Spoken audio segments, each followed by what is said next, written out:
గత ఎపిసోడ్లో మీరు చూశారు ఎలా అత్తాకోడళ్ళు కలిసి తన కొడుకుకి బుద్ధి చెప్పారో. కానీ మీలో ఈ అత్తాకోడళ్ల సీరియల్ని చాలా రోజులుగా చూస్తున్న వాళ్ళకి ఖచ్చితంగా తెలుసు ఈ అత్తాకోడళ్ల స్నేహం ఎక్కువ రోజులు నిలబడదు అని. ఇక ఈ అత్తాకోడళ్ల బంధాన్ని ముందు ఎవరు చెరగొడతారో ఇది తెలుసుకోవాలంటే ఈ ఎపిసోడ్ లాస్ట్ దాకా చూడాల్సిందే. అయితే పదండి చూద్దాం. అత్త టేబుల్ దగ్గర కూర్చుని ఒకటే ఆలోచిస్తోంది, ఈ కోడలి అడ్డు ఎలా తొలగించుకోవాలా అని. అక్కడే కొంచెం దూరంలో వంటింట్లో కూర్చుని ఉల్లిపాయలు కట్ చేస్తున్న కోడలు కూడా తన అత్తని ఎలా అడ్డు తొలగించుకోవాలా అని ఆలోచిస్తోంది. కోడలు మళ్ళీ ఒకసారి అత్తకి విషం పెట్టి చంపాలని ప్లాన్ చేస్తుంది. అలాగే అత్త దగ్గరికి వెళ్లి అంటుంది, అత్తమ్మా, ఓ అత్తమ్మా, నేను మీకోసం చాలా కష్టపడి ఈ ఆవకాయ పెట్టాను. మీరు తప్పకుండా తినాలి. నన్ను మీ కోడలుగా కాకపోతే కూతురు అనుకుని దీన్ని తప్పకుండా తినండి.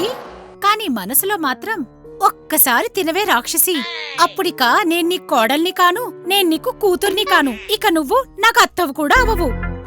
ఆ కోడలా, ఎందుకు తిన్ను? కాని మనసులో మాత్రం, అసలేం జరుగుతోంది? ఈ పాము నా మీద ఉన్నట్టుండి ఇంత ప్రేమ ఒలకబోస్తోంది. ఇవాల్టిదాకా కనీసం విషం కూడా ప్రేమగా పెట్టలేదు. అలాంటిది ఇవాళ నా ఫేవరెట్ ఆవకాయ నాకు పెడుతోంది. తప్పకుండా ఏదో వెధవ పని చేసింది. తినండి అత్తమ్మా. అత్తమ్మా, ఇంకా ఎందుకు వెయిట్ చేస్తున్నారు? వెయిట్ నేను కదా చేస్తున్నాను. ఒక్కసారి నువ్వు ఈ ఆవకాయ తిని చచ్చిపోతే, నీ శవం పోతే హాయిగా ఇంటి మీద నేనే రాజ్యవేలొచ్చు. కేవలం నేనే. కోడలా, నాకు కొంచెం కడుపులో బాలేదు. నువ్విక్కడ పెట్టి వెళ్ళు, నేను తర్వాత తింటాన్లే. ఇప్పుడే నీ పని చెప్తాను. ఇంత ప్రేమ వలకబోస్తున్నావు, ఇంత నాటకాలు ఆడుతున్నావు. ముందు ఈ ఆవకాయని పరీక్షించి చూసి ఆ తర్వాతే నేను దీన్ని తింటాను. సరే అత్తమ్మా, నేను దీన్ని ఇక్కడే పెట్టి వెళ్తున్నాను. దీన్ని ఎలాగైనా తిను. ఇప్పుడు కాకపోతే కాసేపు తర్వాతైనా సరే. ఇన్నాళ్లు నీ చావు కోసం ఎదురు చూశాను. ఇంకాసేపు ఎదురు చూడలేనా ఏంటి? నువ్వీ ఆవకాయని తినగానే నాకు నీ నుంచి విముక్తి దొరుకుతుంది. కోడలు ఆవకాయని టేబుల్ మీదే పెట్టి వెళ్ళిపోతుంది. కోడలు పెట్టిన ఆవకాయని పరీక్షించడానికి అత్త ఆవకాయని తీసుకెళ్లి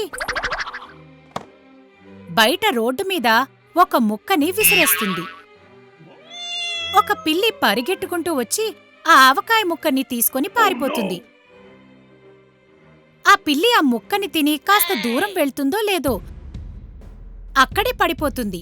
పడి చనిపోతుంది. అత్త ఇదంతా చూసి షాక్ అయిపోతుంది. వెంటనే తనకి అర్థమైపోతుంది, కోడలు తనకోసమే ఈ విషాన్ని తయారుచేసి పెట్టింది అని. ఇక అత్త కోడల నుండి ప్రతీకారం తీర్చుకోడానికి మళ్లీ ఇంట్లోకొచ్చి తన కోడల్ని పిలుస్తుంది. కోడలా, ప్రియమైన కోడలా,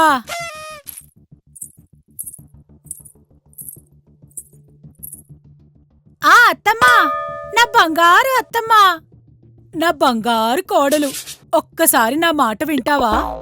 అత్తమ్మా, నా ప్రియమైన అత్తమ్మా, మీ ప్రియమైన కోడలు మీరేం చెప్పినా వింటుంది. అయితే ఒక పంచెయ్, నువ్వు నా గురించి పెట్టేవే ఆవకాయని ముందు నువ్వు తిను. నా కోరికేంటంటే, నువ్వు ఇంత కష్టపడి పెట్టిన ఆవకాయ రుచిని అందరికన్నా ముందు నువ్వే రుచి చూడాలి. వద్దు వద్దు అత్తమ్మా, దీని మీద హక్కు మీకు మాత్రమే ఉంది. మీరే కదా అందరికన్నా పెద్ద, మీరే ముందు తిని చూడాలి. ఈ ముసల్దానికి అసలేం జరిగిందివాళ? ఇది నా విషాన్ని నాకే తినిపించాలని ఎందుకు వెంటపడుతోంది? లేదు లేదు ముద్దుల కోడలా, ముందు నువ్వే రుచి చూడాలి. లేదు లేదు అత్తమ్మా, ముందు మీరే తిని చూడాలి. లేదు లేదు, ముందు నువ్వే తినాలి. లేదు, నువ్వే. నా అర్థం ఏంటంటే మీరే తినాలి. తింటావా తినవా, లేదా నన్నే నీ నోట్లో కుక్కమంటావా? ఈ ఆవకాయ పెట్టింది మీకోసం. మీరొప్పుకుంటే నేనే మీ నోట్లో కుక్కి చూపిస్తాను. ఈ ఆవకాయని నువ్వేంటి, నీ బాబు కూడా ఇవాళ తిని తీరాలి. నిజం చెప్పు, అసలు ఇందులో ఏం కలుపుకొచ్చావే రాక్షసి? నేనేమీ కలపలేదే. అయినా మధ్యలో మా నాన్నెందుకు? మీరెక్కువగా మాట్లాడితే నేను మిమ్మల్ని తిన్నగా మీ నాన్న దగ్గరికి పంపుతాను. అర్థమైంది. నన్ను పైకి పంపించడానికే కదా నువ్వు ఈ ఆవకాయలో విషం కలుపుకొని తీసుకొచ్చావు. నీలాంటి దాంతో ఉన్న తర్వాత నా బుర్ర కూడా కాస్త పనిచేస్తోందిలే. తిడుతున్నారా? నన్ను తిడుతున్నారా? నా వెధవ బుద్ధులన్నీ నేను మీ దగ్గరే నేర్చుకున్నానత్తయ్యా. నేను చెడ్డదాన్నైతే మీరు నాకన్నా పెద్ద చెడ్డవారు. అదంతా పక్కన పెట్టు, ముందు ఆవకాయ తిను. నేనైతే తినను, ముందు మీరు తినండి. ఆగవే, నువ్వు ఎలా తినవో నేను చూస్తాను. ఇలా అని చెప్పి అత్త ఆవకాయ డబ్బాని చేతిలో తీసుకుని కోడలు వెనకాలే పరిగెట్టడం మొదలుపెడుతుంది. కోడలు ఆవకాయని చూసి భయంతో పరుగులు పెడుతుంది. ఇల్లంతా గందరగోళం అయిపోతుంది. అత్త కాలు ఇంటి గుమ్మానికి తగిలి కింద పడిపోతుంది. అప్పుడు తన చేతిలోంచి ఆవకాయ డబ్బా కింద పడిపోతుంది. కోడలు వెంటనే ఆ డబ్బాని తీసేసుకుంటుంది. ఆ డబ్బా తీసుకుని అత్తగారికి ఎలాగైనా తినిపించాలని వెనకాతల పరిగెడుతుంది. అత్త ఆవకాయను చూసి పరిగెట్టడం మొదలుపెడుతుంది. మళ్లీ ఇల్లంతా గందరగోళంగా మారిపోతుంది. కోడలు ఎలాగోలా కష్టపడి అత్తని గట్టిగా పట్టుకుని తన నోట్లోకి బలవంతంగా ఆవకాయ పెట్టడం మొదలుపెడుతుంది. అత్త కూడా కోడలి నోట్లో బలవంతంగా ఆవకాయ పెట్టాలని ప్రయత్నం చేస్తుంది. తిని తీరాలి, ఇవాళ నువ్వు తిని తీరాలి. నేనెందుకు తింటానే? ముందు నువ్వు తినాలి, నువ్వు తిని తీరాలి. నేను పైకి పోవడం రాసిపెట్టుంటే నిన్ను కూడా నాతో పాటే తీసుకెళ్లిపోతా. మళ్ళీ ఓసారి. ఇంతలో కోడలి భర్త అలాగే అత్త కొడుకు ఇంటికొస్తాడు. వాళ్ళిద్దరినీ గొడవ పడ్డం చూస్తాడు. తన ఆవకాయ తీసుకుని మొత్తం తినేస్తాడు. తిని ఇద్దరితో ఇలా అంటాడు, నేను ఆవకాయ తినేసా, ఇక మీరిద్దరూ గొడవ పడ్డం ఆపండి. ఇక అబ్బాయి గారు ఇంకో 4 ముక్కలు మాట్లాడే లోపే తన నోరు మూతపడిపోతుంది. తను కళ్ళు తిరిగి కింద పడిపోతాడు. అత్తా కోడళ్ళు మళ్లీ ఒకసారి వాళ్ల గొడవల్ని మర్చిపోయి తన భర్త అలాగే తన కొడుకు ప్రాణాల్ని కాపాడ్డానికి తనని మోసుకుంటూ హాస్పిటల్ తీసుకెళ్తారు. సరైన టైంకి హాస్పిటల్ తీసుకెళ్లడం వల్ల కొడుకు ప్రాణాలు కాపాడగలుగుతారు. ఓరి దేవుడా, ఈ అత్తా కోడళ్ల గొడవల్లో ఈ కోడలు విధవరాలైపోయేది. అత్తా పైకి పోలేదు, కోడలు కూడా పైకి పోలేదు. కానీ కొడుకు మాత్రం ఖచ్చితంగా పైకి పోయేవాడు. మనం వచ్చే ఎపిసోడ్లో ఎవరు పైకి పోతారో చూద్దాం. నేననేదేంటంటే ఎవరు గెలుస్తారో ఎవరు ఓడిపోతారో చూద్దాం. అందుకే ఈ అత్తాకోడళ్ల కథని చూస్తూనే ఉండండి, ఎందుకంటే ఈ కథ ఇంకా ఇంట్రెస్టింగ్ అవ్వబోతోంది.